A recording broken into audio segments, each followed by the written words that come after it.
They say revenge is a dish best served cold.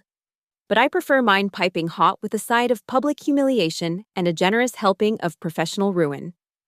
My name is Diana Cross. And 6 months ago, I was just another face in the corporate machine at Meridian Financial Solutions. Today, I'm the architect of the most spectacular downfall this company has ever witnessed. It all started with a coffee shop. Not just any coffee shop, mind you, but a quaint little place called Karma's Brew that I opened right across the street from our office building. The irony wasn't lost on me when I chose that name. After all, Karma was exactly what I intended to serve, one perfectly crafted cup at a time. Let me take you back to where it all began. Picture this, a gray Tuesday morning in December, the kind that makes you question every life choice that led you to dragging yourself out of bed at 6 a.m. I was sitting in the weekly department meeting, clutching my third cup of terrible office coffee, when Marcus Blackwood dropped the bombshell that would change everything. I'm pleased to announce that the promotion to Senior Vice President of Strategic Development will be going to someone who truly embodies the values of innovation and leadership that Meridian stands for, Marcus announced, his voice carrying that practiced corporate tone that made my skin crawl. Congratulations, Bradley Thompson. The room erupted in polite applause, but I felt like the floor had opened up beneath me. Bradley Thompson, the man who had stolen my ideas, sabotaged my projects, and somehow convinced everyone that his mediocrity was genius. The same Bradley Thompson who had been whispering poison in Marcus's ear for months, systematically dismantling my reputation while building his own on the foundation of my work. I watched as Bradley stood up, his smug smile spreading across his face like oil on water. He shook hands with Marcus, accepting congratulations from colleagues who had no idea they were celebrating the triumph of a corporate parasite. When his eyes met mine across the conference table, I saw something that made my blood freeze. Pure, undiluted victory. He knew exactly what he had done, and he was reveling in it. That moment crystallized everything for me. All the late nights I'd spent perfecting presentations that Bradley would later present as his own. All the client relationships I'd built that he'd somehow managed to claim credit for. All the strategic initiatives I'd developed that had mysteriously become his brainchildren by the time they reached the executive level. But what hurt most wasn't just the theft of my work, or even the stolen promotion. It was the realization that everyone I'd considered a friend and colleague had either been complicit in his scheme or too cowardly to speak up. The system I'd believed in, the meritocracy I thought I was climbing, was nothing more than an elaborate facade hiding a corrupt boys' club where the loudest voice and the firmest handshake mattered more than actual talent or integrity. After the meeting, I walked back to my cubicle in a daze. My desk, once a symbol of my growing success, now felt like a monument to my naivety. I stared at the framed photo of my college graduation, remembering how confident I'd been that hard work and determination would be enough. How wrong I'd been. That evening, I sat in my apartment with a bottle of wine and a legal pad, writing down everything I could remember about Bradley's schemes. The pattern was clear once I laid it all out. He was a master manipulator, skilled at appearing helpful while systematically undermining his targets. He'd done it to others before me, and he'd keep doing it until someone stopped him. That's when the idea began to form. If the system wouldn't deliver justice, I'd have to create my own. But I needed to be smart about it. Direct confrontation would only make me look like a bitter employee who couldn't handle losing.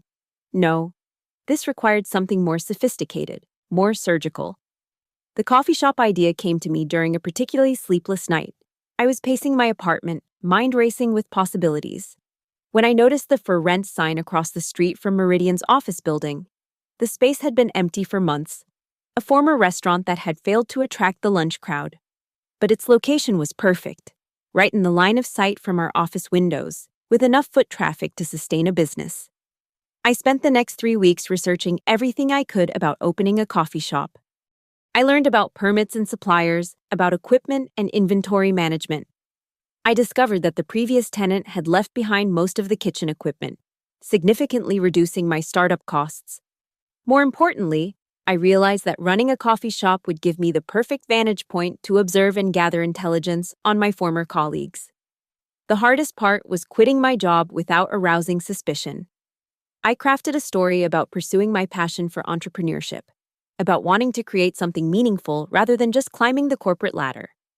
Marcus bought it completely, even offering me a glowing letter of recommendation. The irony was delicious. I have to admit, Diana, I'm surprised, Marcus said during our exit interview. You were one of our most promising employees. I was actually considering you for the next round of promotions. I smiled politely, fighting back the urge to mention that the promotion I deserved had been handed to someone else just weeks earlier. Sometimes you have to follow your dreams, Marcus. I'm sure someone like Bradley will continue to carry the torch for innovation here. Marcus nodded enthusiastically. Absolutely. Bradley's vision for the Strategic Development Department is exactly what we need. He's got some revolutionary ideas about market expansion and client acquisition.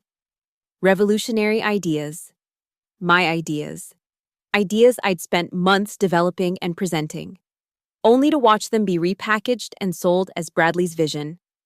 But I kept smiling, kept playing the part of the gracious departing employee. After all, I had bigger plans. Opening Karma's Brew took every penny of my savings and required a small business loan that made me break out in cold sweats.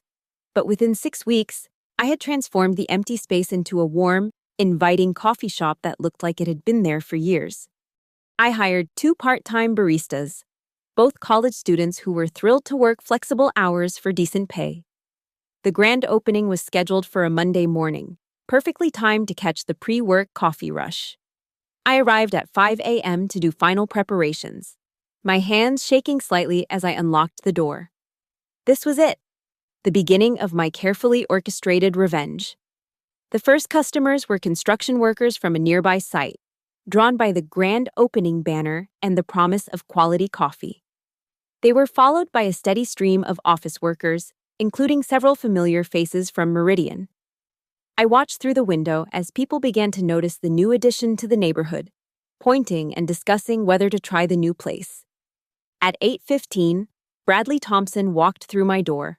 I was behind the counter, wearing an apron and a carefully practiced smile, when he approached. For a moment, I thought he might recognize me, but his eyes held no spark of recognition. To him, I was just another service worker, invisible in the way that people like Bradley trained themselves not to see the help. Large coffee, black, he said, already reaching for his wallet. His tone was brusque, impatient, the voice of someone who considered this transaction beneath his notice. Coming right up, I replied, my voice steady despite the adrenaline coursing through my veins. Would you like to try our signature blend? It's a custom roast that's perfect for high-stress professionals. He glanced up at me briefly, and I saw a flicker of something that might have been recognition, but it passed quickly. Sure, whatever, just make it strong. I prepared his coffee with meticulous care, adding a shot of our premium espresso blend. As I handed him the cup, our fingers brushed for just a moment. Have a wonderful day, sir. I hope this coffee gives you the energy you need to tackle whatever challenges come your way. He nodded absently, already focused on his phone as he headed for the door. But I noticed he paused to take a sip before leaving, and I caught the slight nod of approval that indicated I'd hooked him. Bradley Thompson, for all his faults, was a creature of habit. If he liked the coffee, he'd be back. Sure enough, he returned the next morning, and the morning after that. Within a week, he was a regular, arriving at precisely 8:15 each day for his large black coffee with an extra shot. He never looked at me directly, never engaged in conversation beyond the bare minimum required to place his order. I was part of the furniture, invisible and forgettable. Perfect. While Bradley was establishing his routine, I was quietly building my intelligence network. The coffee shop attracted employees from all the surrounding office buildings, creating a perfect crossroads of corporate gossip and insider information. I learned to listen without appearing to eavesdrop, to remember details without taking notes, to encourage confidences without seeming intrusive. My baristas, Amy and Jake, proved invaluable in this regard. College students have a natural talent for being ignored by busy professionals, and their youthful enthusiasm made people want to chat. Within a month, they were bringing me tidbits of information from across the corporate landscape surrounding our little shop. That guy from the accounting firm on the third floor is having an affair with his assistant, Amy whispered one afternoon during a lull in business. She comes in here every day at 2:30, orders a vanilla latte, and talks about how her boss is taking her to Chicago next week for a business conference. Jake was even better at gathering intelligence. His easy smile and genuine interest in people made customers want to share their stories. The woman from the marketing company upstairs is getting divorced, he reported during our evening cleanup. She's been meeting with lawyers every lunch break for the past 2 weeks. And that executive from the big financial place across the street? He's been bragging about some huge deal he's closing, something about acquiring a competitor. That last piece of information made my ears perk up. A competitor acquisition was exactly the kind of strategic initiative I'd been working on before my departure from Meridian. I made a mental note to pay closer attention to whatever Bradley might let slip during his daily coffee runs. The opportunity came sooner than expected. It was a Thursday morning, unusually busy due to a water main break that had shut down the Starbucks 3 blocks away. Bradley arrived at his usual time but had to wait in line behind 4 other customers. I could see his irritation growing as the minutes ticked by, his fingers drumming impatiently on the counter. When he finally reached the front of the line, he was visibly agitated. "Large black coffee, extra shot, and make it fast," he snapped. "I've got a presentation in 20 minutes that could make or break this acquisition deal." I nodded sympathetically as I prepared his order. "Big day, huh? Those high-stakes presentations can be nerve-wracking." He laughed bitterly. "Tell me about it. 3 months of work comes down to 1 hour in a conference room. If I can convince the board that acquiring Peterson & Associates is the right move, I'll be the hero. If not..." He shrugged, but I could see the anxiety in his eyes. Peterson & Associates. I knew that name. It was the mid-sized consulting firm I'd identified as a perfect acquisition target in my original strategic development proposal. The same proposal that had mysteriously vanished from my file shortly before Bradley's promotion was announced. "I'm sure you'll do great," I said, handing him his coffee. "You seem like the kind of person who always knows exactly what to say." He took the cup, his confidence returning slightly. "Yeah. Well, I've got some killer insights into their client base and revenue streams. This deal is going to revolutionize our market position." My insights, my analysis, my months of research into Peterson & Associates' financials and client relationships. But I kept my expression neutral, even supportive. "That sounds impressive. Your company is lucky to have someone with your strategic vision." He straightened up, clearly pleased with the compliment. "Thanks. It's not easy being the guy everyone looks to for the big ideas, but someone has to do it." As he left, I felt a familiar burning in my chest. The sheer audacity of it was breathtaking. Not only had he stolen my work, but he'd convinced himself that he was the brilliant strategist behind it all. The cognitive dissonance was almost impressive in its completeness. But his casual revelation had given me something valuable, confirmation that my original proposal was not only still being used but was about to be presented to the board. More importantly, I now knew that Bradley's success was built entirely on my stolen work, which meant he was vulnerable in ways he couldn't even imagine. That evening, I sat in my apartment with my laptop, accessing the backup files I'd carefully preserved before leaving Meridian. Every strategic analysis, every market research report, every financial model I'd created was there, complete with timestamps and revision histories that proved my authorship. I'd been meticulous about documentation, never imagining that one day I'd need it as evidence of intellectual theft. I also had something else, the original Peterson & Associates proposal, complete with confidential financial information that I'd obtained through legitimate research channels, information that Bradley couldn't possibly have accessed without my initial work. If he was presenting my analysis as his own, he was about to walk into a trap of his own making. The next morning, I arrived at the coffee shop early, my mind racing with possibilities. I needed to be strategic about this. Direct confrontation would only make me look vindictive and potentially expose me to legal liability. But there were other ways to ensure that justice was served. Bradley arrived at his usual time, looking confident and well-rested. The presentation had obviously gone well. He was practically bouncing as he approached the counter, his smile wider than I'd ever seen it. "Large black coffee, extra shot," he said, but his tone was cheerful rather than demanding. "And maybe one of those chocolate croissants." I'm celebrating. "Good news?" I asked, as if I didn't already know. "The best," he replied, leaning against the counter in a rare moment of expansiveness. "Just closed the biggest deal of my career. The board loved my acquisition proposal. They're calling it a game changer." I smiled warmly, playing the part of the friendly neighborhood barista. "That's wonderful. It must feel amazing to see your hard work pay off." He nodded enthusiastically. 3 months of intensive research and analysis, but it was worth it. Sometimes you have to go above and beyond to prove your value, you know. 3 months. The exact time frame during which I'd been developing the Peterson and Associates proposal. The time frame during which Bradley had been systematically sabotaging my work while positioning himself as the department's strategic visionary. "I can imagine," I said, handing him his coffee and croissant. "Original thinking is so rare in the corporate world. Your company is lucky to have someone who can see opportunities others miss." He took a bite of the croissant, clearly savoring both the pastry and the praise. "That's exactly it. Most people just follow the same old playbook. But real success requires innovation and fresh perspectives." Fresh perspectives, like the innovative market analysis I developed by spending weeks building relationships with Peterson and Associates' former clients. Like the creative financing structure I'd proposed based on months of studying similar acquisitions. Like the risk mitigation strategies I'd crafted after identifying potential pitfalls that others had missed.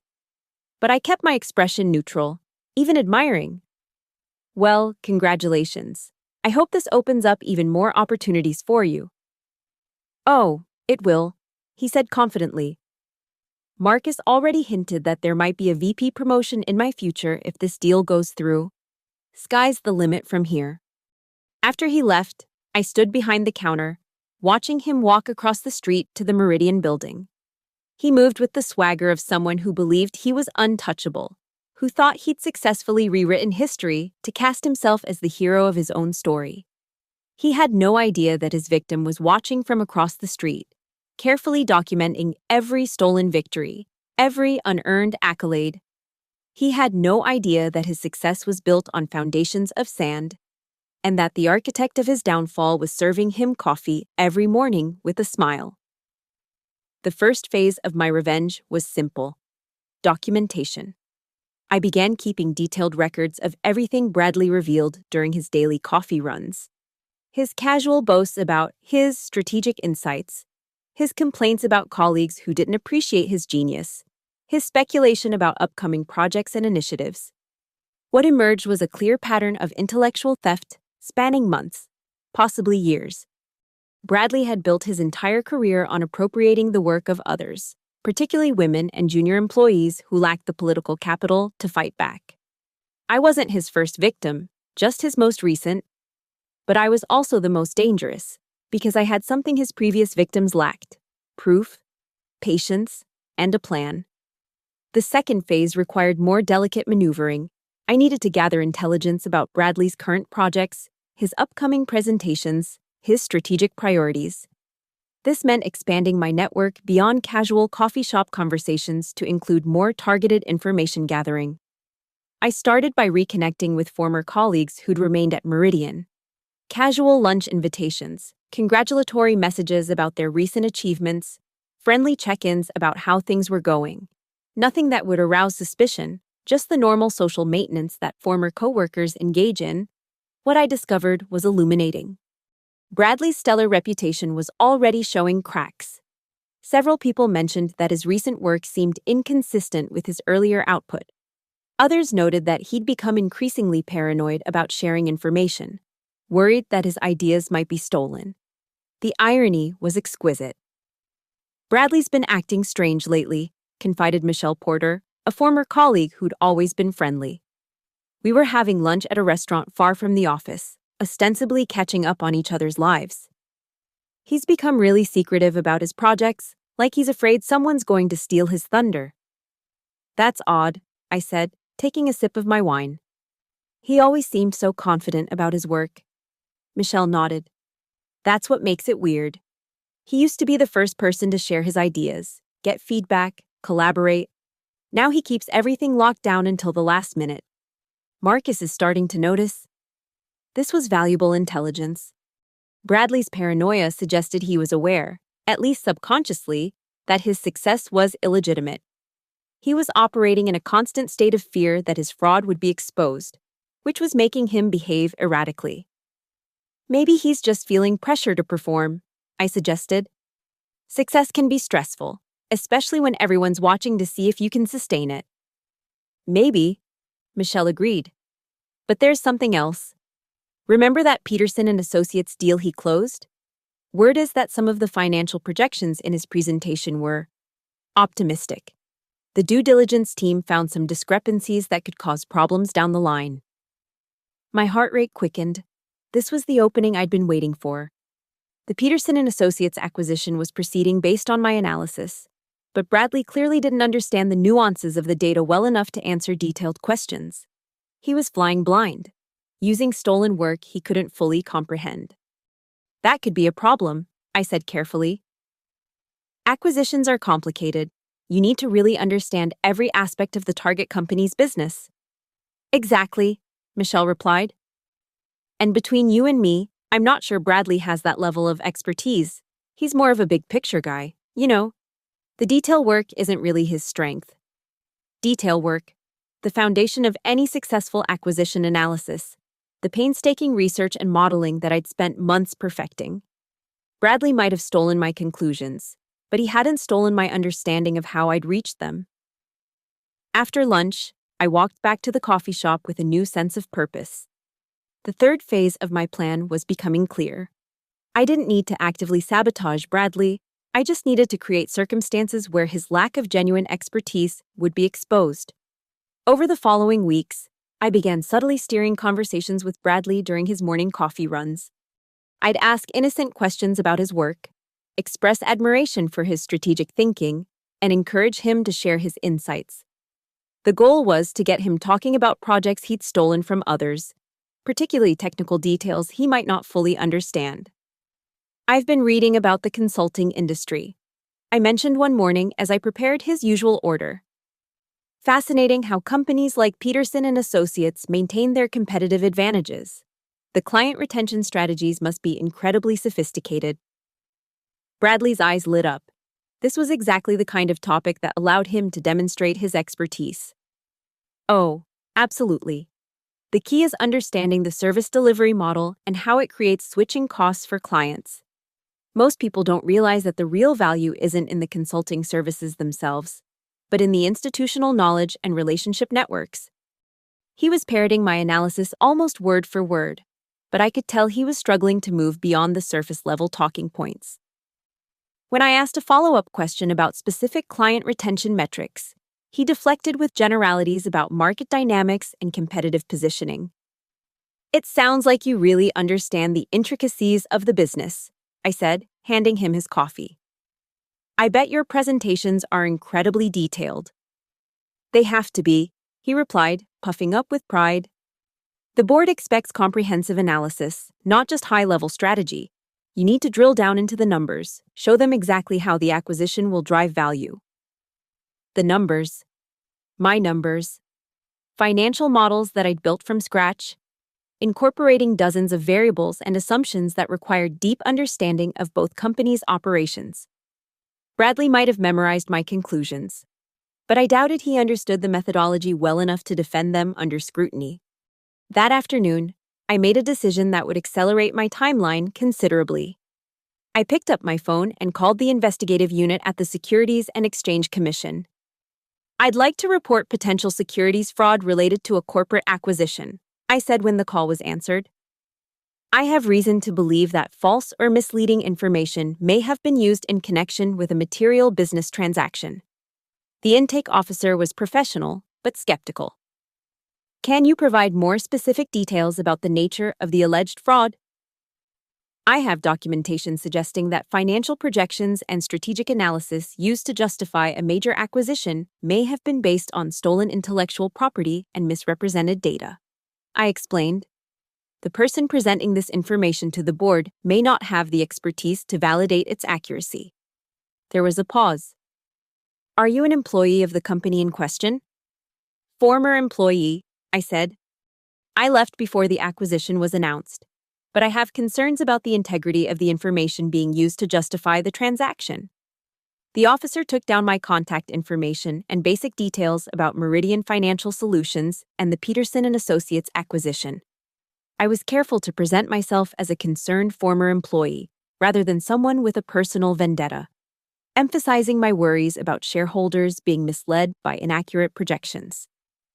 We'll review the information and determine if a formal investigation is warranted, the officer said.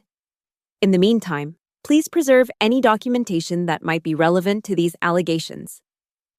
After hanging up, I sat back in my chair and smiled for the first time in months. The SEC investigation would take time to develop, but it would eventually lead to questions that Bradley couldn't answer. Questions about the methodology behind his analysis, the sources of his data, the assumptions underlying his projections. Questions that would expose him as the fraud he was. But I wasn't content to wait for federal investigators to uncover the truth. I wanted Bradley to understand exactly who was responsible for his downfall.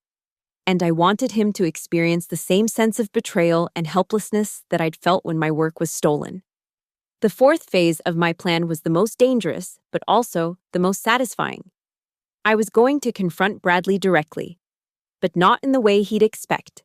I was going to make him complicit in his own destruction. The opportunity came 3 weeks later, when Bradley arrived at the coffee shop looking frazzled and stressed. His usual confident demeanor was replaced by the harried appearance of someone under significant pressure. "Large black coffee, extra shot," he said, but his voice lacked its usual authority. "Actually, make it a double shot. It's going to be a long day." "Rough morning?" I asked, preparing his order with practiced efficiency. He laughed bitterly. "Try rough month. The Peterson acquisition is turning into a nightmare. Due diligence is raising all kinds of questions about our projections. And the board is starting to wonder if we rushed into this deal." This was exactly what I'd been hoping to hear. The discrepancies that Michelle had mentioned were becoming serious problems, and Bradley was clearly struggling to provide satisfactory explanations. "That sounds stressful," I said sympathetically. "I imagine there's a lot of pressure to get everything sorted out." "You have no idea," he replied, accepting his coffee with trembling hands. Marcus is breathing down my neck, wanting detailed explanations for every assumption in my analysis. The problem is, some of this stuff is so complex that it's hard to remember every detail. Hard to remember, because it wasn't his analysis to begin with. He was struggling to explain work he'd stolen because he'd never truly understood it in the first place. "Maybe it would help to go back to your original research," I suggested. "You know, review your notes and methodology to make sure you can explain everything clearly." He looked at me sharply, and for a moment I thought he might finally recognize me. But the moment passed, and he just shook his head. "Yeah, that's the problem. Some of my original files got corrupted, and I'm trying to reconstruct the analysis from memory. It's a mess." Corrupted files.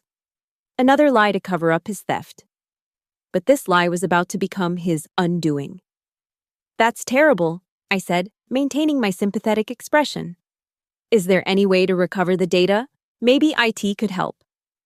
"Already tried," he said, taking a gulp of coffee. "They said the files are unrecoverable. I'm basically starting from scratch on some of the technical analysis." Starting from scratch. Which meant he was about to expose himself as completely incompetent in areas where he'd previously claimed expertise.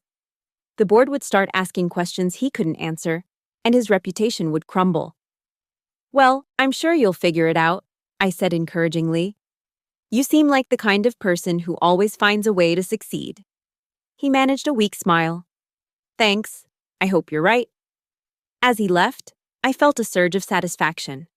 Bradley was already destroying himself. I just needed to make sure he understood who was responsible for his situation. That evening, I sat down at my computer and began composing an email, not to Bradley directly, but to Marcus Blackwood, with copies to the board members and the SEC investigator I'd been working with. The subject line was simple: concerns about intellectual property theft and securities fraud at Meridian Financial Solutions. The email was carefully crafted to appear professional and concerned rather than vindictive. I identified myself as a former employee who had recently become aware of troubling discrepancies in the Peterson & Associates acquisition analysis. I provided specific examples of stolen work, complete with timestamps and documentation that proved my authorship of the original research. But the real bombshell was my revelation that I'd been documenting Bradley's admissions of fraud during our conversations at the coffee shop. I included quotes from our interactions, showing how he'd claimed credit for work he couldn't possibly have done independently. I also mentioned the SEC investigation, suggesting that federal authorities were already examining the accuracy of the acquisition projections. This would force Meridian's leadership to take my allegations seriously, since ignoring potential securities fraud could expose them to liability. Before hitting send, I added one final paragraph.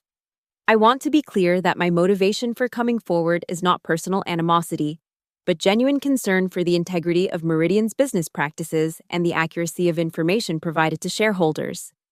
I believe that intellectual property theft and securities fraud are serious violations that undermine the trust investors place in corporate management.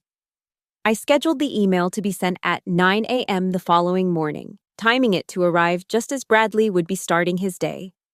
Then I went to bed, sleeping peacefully for the first time in months. The next morning, I arrived at the coffee shop early, positioning myself where I could see across the street to the Meridian building. I wanted to watch the chaos unfold in real time. Bradley arrived at his usual time, but his demeanor was completely different. Gone was the confident swagger, replaced by the furtive movements of someone who knew he was being hunted. He kept glancing over his shoulder, checking his phone constantly, clearly aware that something had changed. When he entered the coffee shop, his eyes met mine directly for the first time in months. There was recognition there now, and something else. Fear. "Diana," he said quietly, approaching the counter with obvious reluctance. "I didn't know you worked here." "Owned," I corrected him. "I own this place. Opened it about 6 months ago, right after I left Meridian." His face went pale. "I see. Well, congratulations on your success." "Thank you," I replied pleasantly. I have to say, it's been fascinating watching the corporate world from across the street. You learn so much about people when you're not part of their daily drama. He was clearly trying to decide whether to order his usual coffee or flee. Professional habit won out, and he asked for his regular order, though his voice was barely above a whisper. "You know," I said as I prepared his coffee, "I've been thinking about my time at Meridian, particularly some of the strategic initiatives I was working on before I left. It's interesting how those projects turned out." Bradley's hands were shaking now. "Diana, I think there might be some misunderstanding." "Oh, I don't think so," I interrupted, my voice still pleasant but with an edge of steel. "I think I understand the situation perfectly. The question is, what are you going to do about it?" He took his coffee, his face a mask of barely controlled panic. "I don't know what you think you know, but I know everything, Bradley," I said simply. "Every stolen idea, every fabricated credential, every lie you've told to build your career. The question is, are you going to do the right thing, or are you going to let this play out publicly?" For a moment, he just stared at me, his mind clearly racing through possibilities.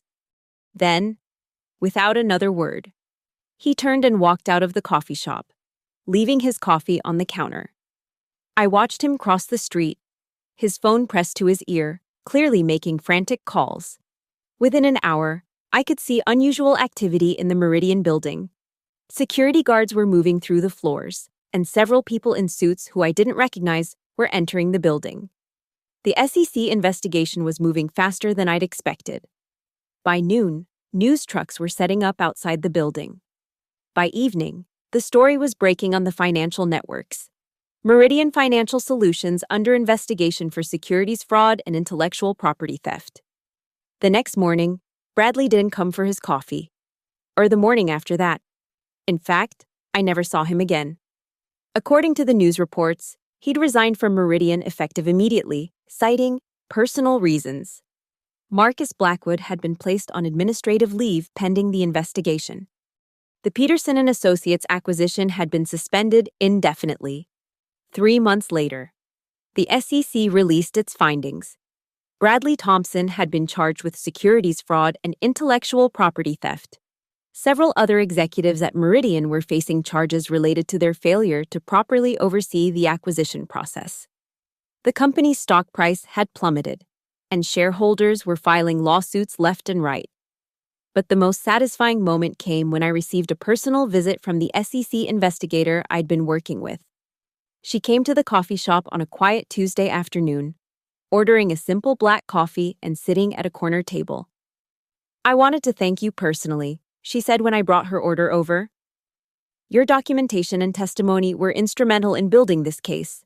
Without your evidence, we might never have uncovered the full scope of the fraud." "I'm just glad the truth came out," I replied. "No one should be able to steal someone else's work and get away with it." She nodded. "What you did took courage. A lot of people would have just moved on, accepted the injustice, but you fought back, and that made all the difference."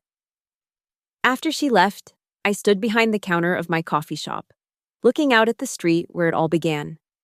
The for lease sign was back up in the Meridian building's window. The company had downsized significantly after the scandal, moving to a smaller space across town. Karma's Brew was thriving. Word of mouth had spread about the little coffee shop that had taken down corporate corruption, and we'd become something of a local legend. Business was booming, and I was already planning to open a second location. But more importantly, I'd found my purpose. I wasn't just serving coffee anymore, I was serving justice. And in a world where corporate fraud and intellectual property theft often go unpunished, that felt like the most important work I'd ever done. They say revenge is a dish best served cold. But I'd learned something different.